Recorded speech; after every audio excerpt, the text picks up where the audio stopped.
আসসালামু আলাইকুম এভরিওয়ান, কিতা করা সব ভালো আছেন? আজকে হঠাৎ করে সাজিয়ে কইলা বিরিয়ানি খাইতা, ও তো আমরা সপ্তাহ লইয়া আয়ার আরম্ভ করিলাম বিরিয়ানির ভাগ করা।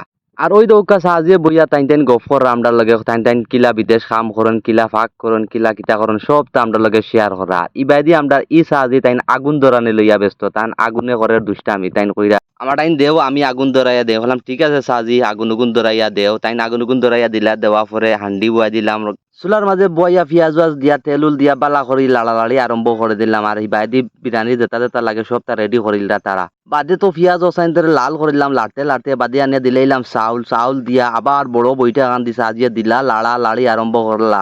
সাজিয়ে কইলা বেড়া তোমরা লাড়া হয় না, আবার বাই দেও আমার টাইম, আমি লাড়ি। বললাম ঠিক আছে সাজি, আপনি লাড়াউকা। লাড়ানি পরে বিরিয়ানির সব কিছু মশলা মশলা দিলেইলাম, দিয়া মাংস অংশ দিয়া সাজি এইবার লাড়ালাড়ি দুমছে কররা।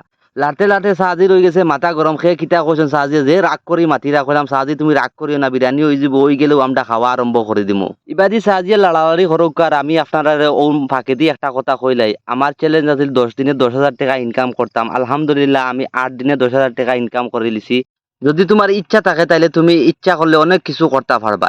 আমি চ্যালেঞ্জটা লইয়া মনে মনে চিন্তা করলাম যে আমি 10 দিনে 10,000 টাকা ইনকাম করতাম পারবো নি, এইটা নিয়ে বড় টেনশন আছিল। আলহামদুলিল্লাহ আমি তো 8 দিনে আমি কমপ্লিট করে লিছি। যাই হোক, অবশেষে বিরিয়ানি হয়ে গেছে। বিরিয়ানি হওয়া পরেও তো আমরা সুপ আরম্ভ। সাজিয়ে খাইয়া কইরা না বেড়াইন, তোমরা তো বালা ফাঁক করা জানো। বললাম সাজি আর কিতা কইলা, আমরা লাগান শেফ আসইনি, যদি আপনার লাগাইলা শেফ তাইলে আমরা লগে যোগাযোগ করতে পারলাম।